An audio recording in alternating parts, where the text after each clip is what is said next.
गाड़ी का सस्पेंशन कितना अंदर तक चला गया, कुछ भी मतलब पैसे बता दिए थे। तो अभी मामा के घर पे आई है, करीबन 50 साल पुराना कुआं है, तो अंदर बैलाचा वो राट है। तो अभी का सीन ये है कि जैसे कि आप देख ही सकते हो गाड़ी का सस्पेंशन कितना अंदर तक चला गया है।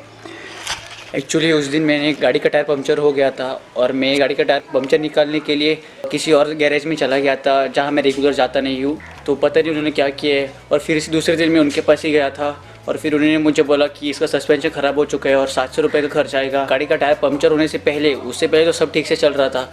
जैसे कि अभी आपको मैंने दिखाया कि कितना सस्पेंशन अंदर जा चुके हैं। तो अभी तो मैं जो रेगुलर गैरेज में जाता हूँ वहीं जा रहा हूँ। उस दिन मैं जाने वाला था लेकिन उस दिन वो गैरेज बंद पड़ा था, इसलिए किसी और गैरेज में गया और किसी और गैरेज में उन्होंने रिपेयर करके तो दे दिया, लेकिन उन्होंने सस्पेंशन का क्या किया वो मुझे अभी तक मालूम नहीं है। सो आज है 5 जनवरी और आज शाम तक आप लोग मेरा ब्लॉग देख चुके रहेंगे। सो गुड मॉर्निंग टू, अभी बज रहे सुबह के 11:15। So hello ladies and gentleman and my dear little buddies, hopes you are doing great and fine and enjoying your life to the full. जहाँ रेगुलर जाता हूँ उस गैरेज में जाके देखते हैं अगर वो ठीक से कर पाते हैं कि नहीं।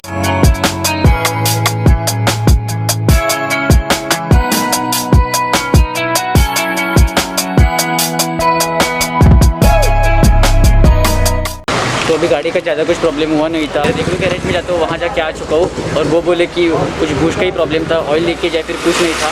तो वो बुश अभी यहाँ पे लग रहा है, अब देखिए, तो आप देख ही सकते हो। सो बस यही लगाते और फिर घर पे जाते और ये ब्लॉग कंटिन्यू करते हैं।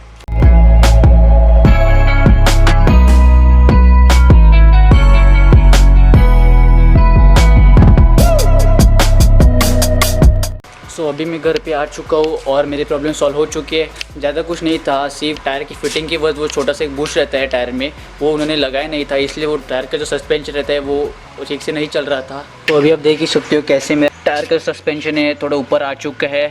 इधर किधर थोड़ा बुश रहता है वही किधर मिसिंग था, वही उन्होंने लगा दिया है और अब गाड़ी ठीक से चलने लग गई है। उन्होंने तो खाली फुकट 700 रुपये खर्चा बताया था, कुछ भी मतलब पैसे बता दिए थे। तो आजकल होता ही ऐसा है, आप जब गाड़ी रिपेयर करने के लिए रह जाती हो, आपकी गाड़ी में कुछ भी प्रॉब्लम आ जाती है, तो जब आप किसी भी गैरेज में जाते हो जहाँ आप अननोन हो तो वो लोग और नया प्रॉब्लम आपको बता देते हैं और आपसे पैसे निकालने की प्रयास करते हैं। तो मैं तो बस यही सलाह देता हूँ कि जिस भी गैरेज में जब वो आप पहले जाते आ रहे होंगे तो वहीं पर आप रिपेयर करिए अपनी गाड़ी।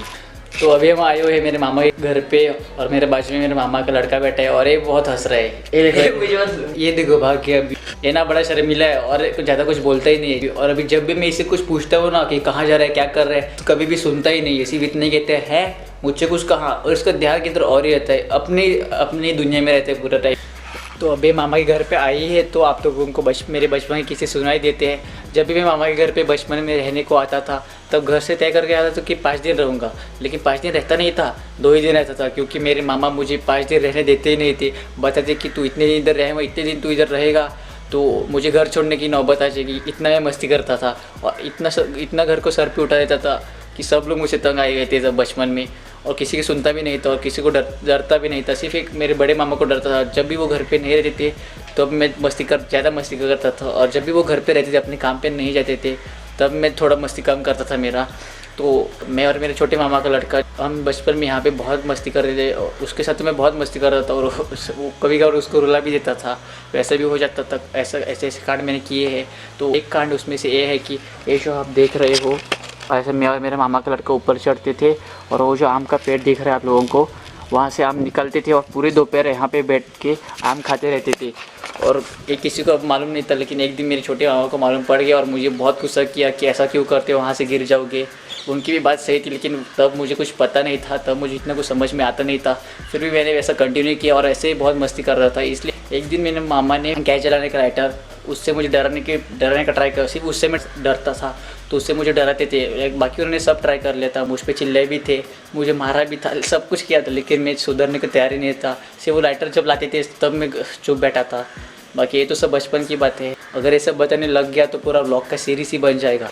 तो अभी मैं मेरे घर की तरफ जा रहा हूँ और एक खेती का पूरा एरिया है और मेरा घर भी यहाँ से आता है, क्योंकि मेरा जो मामा का घर है वो भी यहीं से है, मतलब खेती से होके ही है।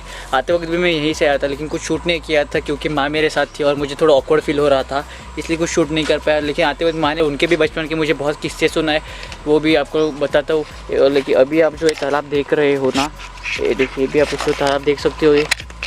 मेरी माँ और मेरे मामा यहाँ पे आया करते थे और मछली पकड़ा करते, जो मुझे अभी मेरी माँ ने बताया कि कैसे वो यहाँ आया करते थे बचपन में। मेरी जो नानी है उनके साथ आया करते थे और यहाँ पे खेती करते थे, जहाँ अभी हमारे खेत है। जो जिस एरिया में मैं रहता हूँ वहाँ तो सब खेती है और अच्छे मतलब बहुत ऑलमोस्ट इधर नेचर सब नेचर में ही है, जैसे कि आप देख ही सकते हो। ये रोड अगर देखोगे आपको अच्छा लगेगा एक्चुअली। ये देखिए कैसा अच्छा लग रहा है रोड। तो यहाँ पे किसी ने तो मोटर लगाई हुई है, वो जो पानी ले खींचती है वैसे मोटर लगाई हुई है किसी ने। तो ये जो पीछे मेरे आप कुआं देख रहे हो, ये करीबन 50 साल पुराना कुआं है। हाँ, ये 50 साल पुराना ही कुआं है। तो अंदर बैला सा वो राट है वो तो अभी बंद हो चुका है, अभी वो चलता नहीं है कि वो 50-80 साल पुराना वो बैला सा राट यहाँ पे है। उसको एग्जैक्टली क्या हिंदी में बोलते हैं वो मुझे मालूम नहीं है, क्योंकि मेरी लैंग्वेज भी मराठी ही है। तो आप ये देख सकते हो यहाँ पे किधर तो बैला सा राट है। मैं ट्राई करता हूँ कि आपको दिख जाए, क्योंकि अभी तो ये पूरा जा चुका है, इसमें कुछ भी नहीं है, कुछ दिख जाए कुछ नहीं है। तो अभी बस घर पे जाते आपको कुछ सीनरी दिखाता हूँ मैं। पूरा एरिया खेत से ही भरा हुआ है, हमारा जिधर भी मैं रहता हूँ मतलब पूरा एरिया खेत से ही भरा हुआ है। देखिए जिधर जिधर नज़र जा रही है उधर सिर्फ खेत ही खेत नज़र आ रही है, देख ही सकते हो आप।